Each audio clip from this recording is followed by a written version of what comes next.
तो आज हम नया टॉपिक स्टार्ट करते हैं जिसे हम कहते हैं रेक्टिफिकेशन चाप कलन। मतलब इसका मतलब है कि यदि हम हमारे एक्स वाई कोऑर्डिनेट हैं, आर थीटा कोऑर्डिनेट है, इसके अंदर हमें किसी वक्र या फिर किसी कर्व की लेंथ निकालनी है, तो उसको लेंथ को निकालने के लिए हम कैसे निकालेंगे। जैसे बाय एग्जांपल पे लेते हैं, जैसे हम निकालते हैं, जैसे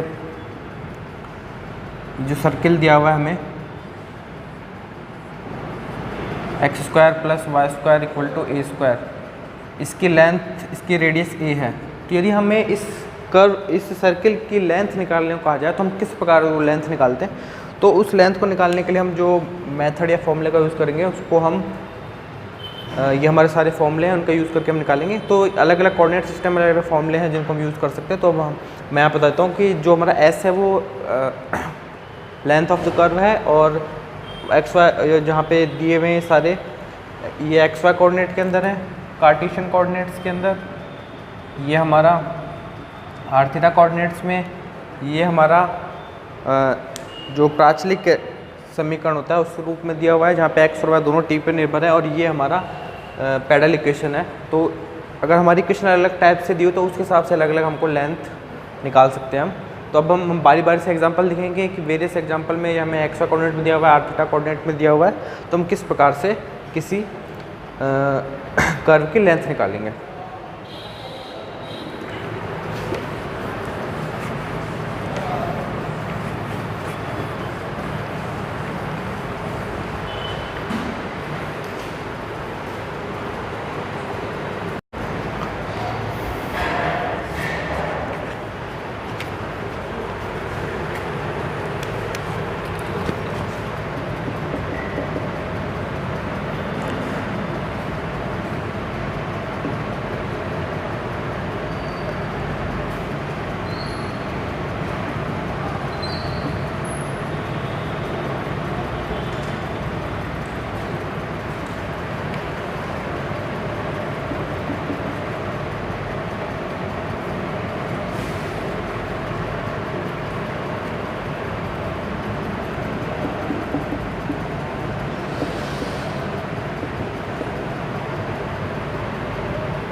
तो हमारा जो क्वेश्चन है इसके अंदर हमको आर्क लेंथ निकालनी है, जिसके अंदर हमको जो इक्वेशन दिया हुआ है x square equal to 4ay है। तो हम पहले ड्रॉ कर लेते हैं x square equal to 4ay।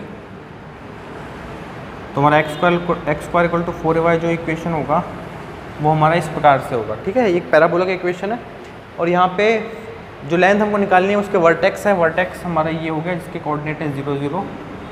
Vertex से निकालनी है 2a extremity of length latus rectum. तो इसके जो लेटस रेक्टम का मतलब होता है इसके जो नाभिलंब होता है, तो उसके किसी एक सिरे तक लंबाई निकालनी है हमको, ठीक है। तो लंबाई निकालने के लिए जो उसका नाभि होगी वो होगी 0a, और नाभि पे जो लंब होगा वो हमारा ये होगा। तो हम किसी भी जो पैराबोला होता है उसके नाभिलंब के जो सिरे होते हैं मैं बता देता हूँ उसके कोऑर्डिनेट क्या होंगे। जो नाभिलंब की लंबाई होती है वो आती है, नाभिलंब की लंबाई होती है वो होती है 4a। तो 2a लेंथ ये है और 2a लेंथ ये है। तो यहाँ से हम इसके जो कोऑर्डिनेट हैं लेटस रेक्टम के एक्सट्रीमिटीज़ के वो निकाल सकते हैं।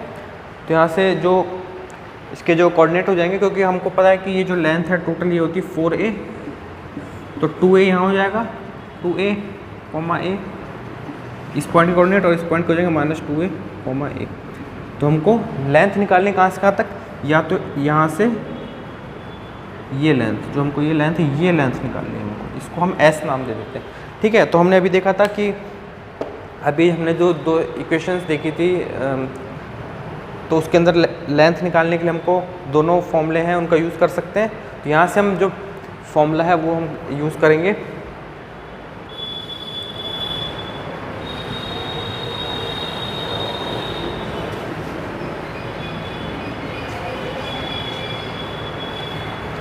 तो हमने यहाँ देखा था ds/ds हमको दिया हुआ था √1 + dy/dx का होल स्क्वायर। तो यहाँ से हमारा जो लेंथ निकालने के लिए हमको क्या चाहिए, dy/dx चाहिए। तो यहाँ से हमारा है x² इक्वल टू 4a/, तो यहाँ से हम निकालते हैं, इंटीग्रेट डिफरेंशिएट करें 2x equal to 4a dy/dx। तो यहाँ से dy/dx की वैल्यू आ जाएगी x/2a। तो हमारे पास dy/dx की वैल्यू आ गई x/2a। जैसे हम इसको यहाँ रखेंगे, यहाँ से dx/ds की वैल्यू हो जाएगी 1 + x² ठीक है। अब यहाँ से हमको s निकालना है, तो s निकालने के हम अगर को इंटीग्रेट कर देंगे तो s की वैल्यू क्या हो जाएगी, s हमारा हो जाएगा 1 + x²/4a² dx। और इंटीग्रेट हमारे x की वैल्यू कहाँ से कहाँ तक जा रही है, हमने निकाला है 0 से लेके और 2a तक जा रही है। तो 0 से लेके 2a तक हम उसको इंटीग्रेट कर देंगे तो हमारे x की वैल्यू आ जाएगी। तो इसको इंटीग्रेट करने के लिए हम क्या करते हैं, यहाँ से 4a को यहाँ पे ऊपर लेके आते हैं तो हो जाएगा 4a² + x² और ये अंडर रूट से बाहर निकल के 1/2a यहाँ पे हो जाएगा। अब हमारा जो इक्वेशन है इसमें हम जो सब्स्टिट्यूशन लगाते हैं वो है x equal to 2a sin hyperbolic inverse x। तो ये जब सब्स्टिट्यूशन लगाएंगे इसके अंदर तो इससे क्या होगा कि अंदर हो जाएगा 4a² कॉमन आ जाएगा, 1 + sin² hx हो जाएगा, इसके लिए cos² हो जाएगी। तो उसको इंटीग्रेट करके हमारे पास इंटीग्रेशन की वैल्यू ये आ जाएगी 1/2a x, हमारे पास ये आ जाएगी इंटीग्रेशन की वैल्यू। और यहाँ से जब हम इसमें लिमिट रखेंगे 0 से 2a तक की लिमिट रखेंगे तो ये हमारे पास ये निकल के आ जाएगा यहाँ से। और इसमें फिर जब 2a से यहाँ पे कैंसिल हो जाएगा 2a, अब हमारे पास केवल इस रूप में बचेगा और s की हमारी लेंथ ये आ जाएगी। तो हमने यहाँ पे साइन इनवर्स hx है, इसको लॉग के अंदर कन्वर्ट कर दिया।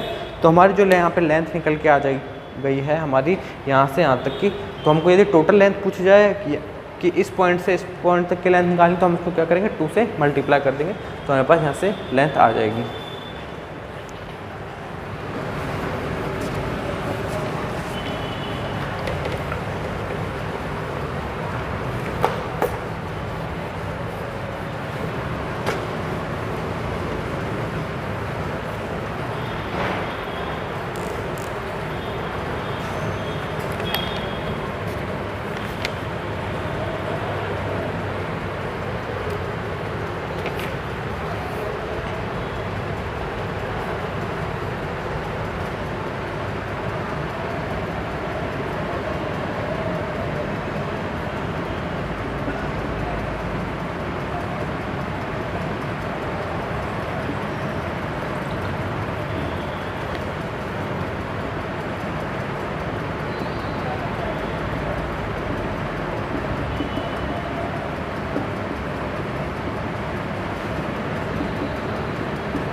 तो हमारा जो क्वेश्चन है, इस क्वेश्चन में भी हमको सेम निकालना है कि इसके वर्टेक्स से लेके और पॉइंट a, तक इसके लेंथ की लंबाई निकालनी है। इसको निकालने के लिए हम वैसे वापस पहले की तरह करेंगे कि हमको जो हमारा ds होता है वो होता है √1 + dy/dx का होल स्क्वायर। तो हमको यहाँ पे dy/dx निकालना है। तो यहाँ से हम इसको डिफ्रेंशिएट करेंगे तो a 2ay dy/dx is equal to 3x²। तो यहाँ से dy/dx हमारा आ जाएगा 3x² / 2ay। तो हमारे पास dy/dx आ गया। तो यहाँ से हम ds की वैल्यू हो जाएगी ds/dx की वैल्यू आ जाएगी, यहाँ से आ जाएगी 1 + 3x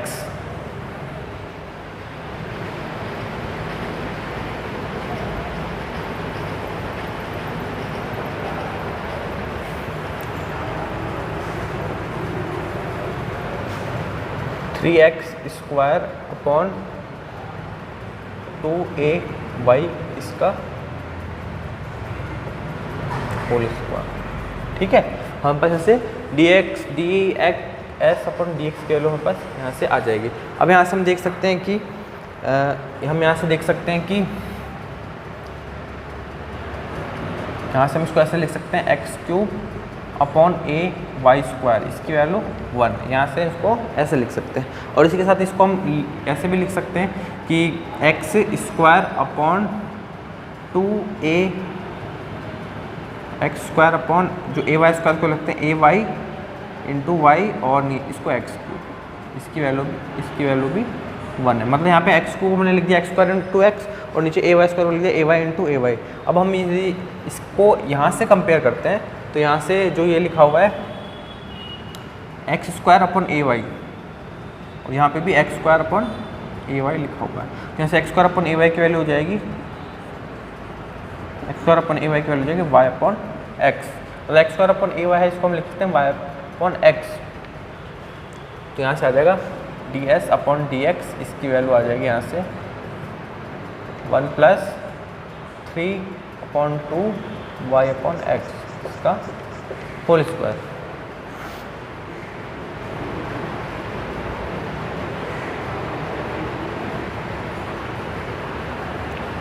और फिर यहाँ से इसको लिखेंगे D X upon D S equal to 1 + 9/4 Y square upon X square.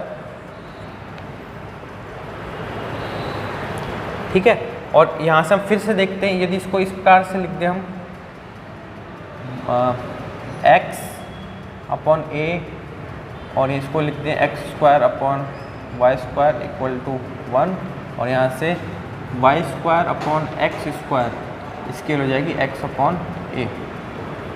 ठीक है। तो यहाँ से हम क्या लिखते हैं वाई स्क्वायर अपॉन स्क्वायर की वैल्यू एक्स अपॉन ए और यहाँ पे Y square upon X square है, इसको हम फिर से लिख देंगे एक्स अपॉन ए, ये जगह D S upon D X, इसकी वैल्यू हो जाएगी हमारे पास 1 + 9/4 और Y square upon X square को हमने रख दिया एक्स अपॉन ए, हमारे पास ये वैल्यू आ गई। तो हमने क्या किया कि जो स्क्वायर वाले टर्म्स थे उनको ला के हमने एक्स और वाई के अंदर रख दिया। तो यहाँ से वापस हम इसको इस प्रकार लिख सकते हैं 4a + 9x इस अपॉन 2a हो जाएगा और इसके हो जाएगा D X upon D x.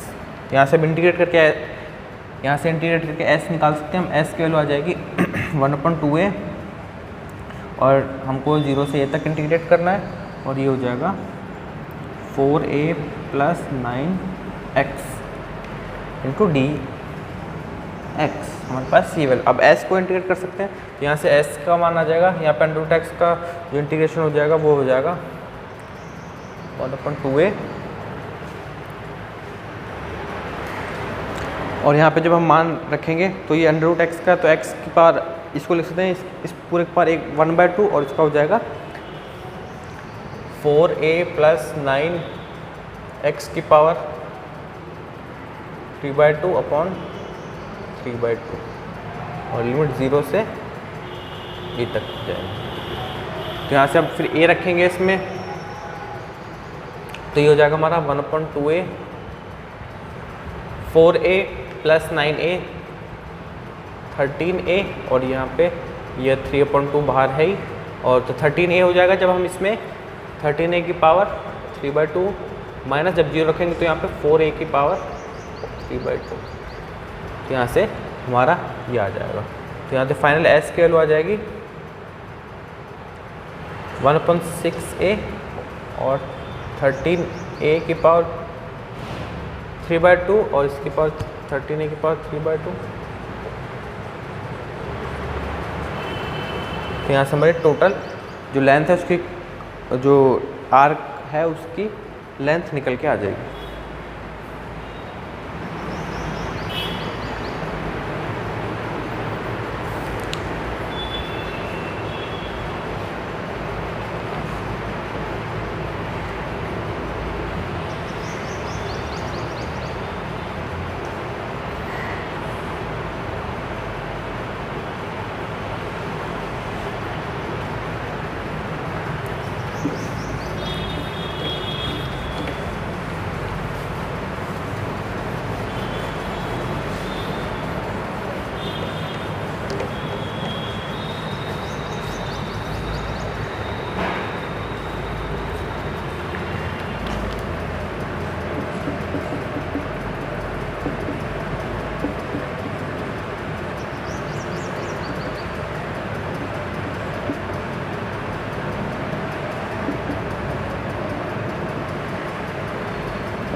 तो इस क्वेश्चन में हमको निकालना है इसका पैरामीटर, मतलब पूरा जो लेंथ, पूरा जो कर्व है उसकी लंबाई निकालनी है, टोटल हमको लंबाई निकालनी है इस कर्व की। तो इस कर्व की लंबाई निकालने के लिए सबसे पहले तो हमको दिया हुआ है कि ये एक आर थीटा कोऑर्डिनेट में, तो इसको ड्रॉ करना पड़ेगा हमको। तो ड्रॉ करने के लिए हम क्या करते हैं, यहाँ पे इसको ड्रॉ करने के लिए हम थीटा की वैल्यूज लेके चलते हैं। जैसे हम यहाँ पे थीटा की वैल्यू लेके चलते हैं, मान लेते हैं 0। जैसे हमने यहाँ पे 0 रखा तो cos 0 1, तो आर की लंबाई आ जाएगी हमारे पास 2a। जब थीटा को रखेंगे π/2, थीटा को रखेंगे π/2 तो cos π/2 0, तो आर की लंबाई आ जाएगी a। और ऐसे जब थीटा की वैल्यू रखेंगे हम पाई, तो ये 0 हो जाएगा, तो आर की लंबाई हो जाएगी 0। तो हम इसको 3 पॉइंट मिल गए। तो जब हम थीटा इक्वल टू 0 होगा, ये थीटा इक्वल टू 0 है, तो यहाँ पे इसकी लंबाई आ गई 2a। जब थीटा इक्वल टू π/2 है तो इसकी लंबाई हो जाएगी a, और जब थीटा इक्वल टू पाई है तो इसकी लंबाई हो जाएगी 0। तो मतलब ये कर्व यहाँ से स्टार्ट होगा, ऐसे कम होता जाएगा, कम होता होता यहाँ पे फिर ये s हो जाएगा। फिर हम यदि थीटा की वैल्यू 270 करते हैं तो फिर ये कर्व की लंबाई धीरे धीरे बढ़ेगी, और कर्व की लंबाई बढ़ते बढ़ते कहाँ तक जाएगी, यहाँ तक जाएगी। और फिर जब 360 जाएंगे तो ये वापस 0 हो जाएगी। तो मतलब ये कर्व है, यहाँ ये है 2a, 0, ये है a, π/2,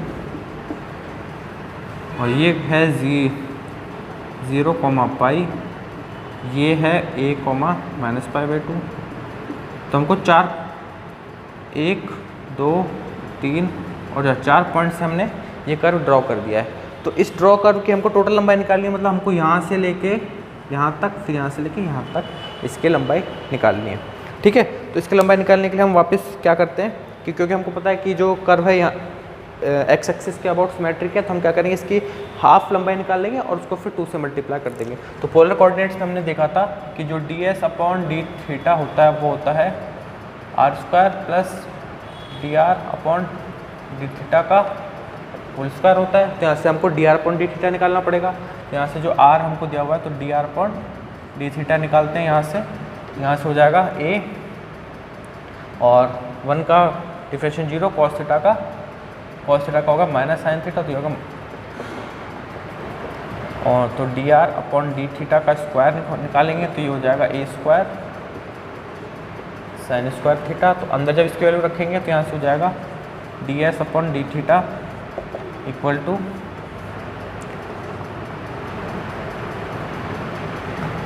आर की वैल्यू रखेंगे, आर की वैल्यू है हमारी 1 + cos थीटा का होल स्क्वायर प्लस dr/d का होल स्क्वायर, तो ये हो जाएगा a² sin² थीटा। तो यहाँ से इसको सॉल्व करेंगे तो ये हो जाएगा 1 + cos² theta plus 2 cos theta plus a², sorry यहाँ पे a भी है तो यहाँ पे ये a² हो जाएगा, यहाँ पे a² आएगा, और यहाँ पे आएगा a², यहाँ पे भी a² और 2a² cos, ठीक है, और यहाँ पे है a² sin² थीटा, और ये जो है ये वाला इंटीग्रेट होगा और ds/d थीटा। अब यहाँ से हम देखते हैं a² cos² theta, a² sin² theta, ये मिलके हो जाएगा a², तो a² ये हो जाएगा 2a² plus 2a² cos theta. यहाँ से फिर जब इसके अंदर से 2a² कॉमन निकाल लेंगे तो ये हो जाएगा हमारा √2a और 1 + cos थीटा। अब यहाँ से 1 + cos थीटा को हम ले सकते हैं 2 cos² थीटा/2, तो ds/d थीटा की वैल्यू हो जाएगी यहाँ से √2a इंटू 2 बाहर आ जाएगा √2, और यहाँ पे हो जाएगा cos² थीटा/2, तो उसका अंडर रूट आ जाएगा cos थीटा/2। तो यहाँ से यदि ds निकालेंगे तो ये हमारा a² से हो जाएगा d थीटा, और क्योंकि हमको एंगल हमारा थीटा कहाँ से कहाँ तक निकाल रहे हैं, 0 से लेके पाई तक, तो यहाँ से हम कह देंगे 0 से लेके पाई तक। तो यहाँ से ds स्केल हो जाएगी 2a 0 से पाई cos थीटा/2 d थीटा, और यहाँ पे अब cos थीटा का जो इंटीग्रेशन होता है वो sin थीटा होता है, तो 2a sine theta by 2 upon theta by 2 upon 1/2 0 से लेके पाई तक, और ये हमारा एस हो जाएगा। एस हमारा ये हो गया। यहाँ से अब लिमिट रखेंगे, जब पाई रखेंगे तो साइन पाई बाय 2 उसकी वैल्यू 1, तो 2a 1/2 बाहर, साइन पाई बाय 2 की वैल्यू 1 माइनस, जब 0 रखेंगे तो 0 हो जाएगी, यहाँ से वैल्यू आ जाएगी हमारी 4a s।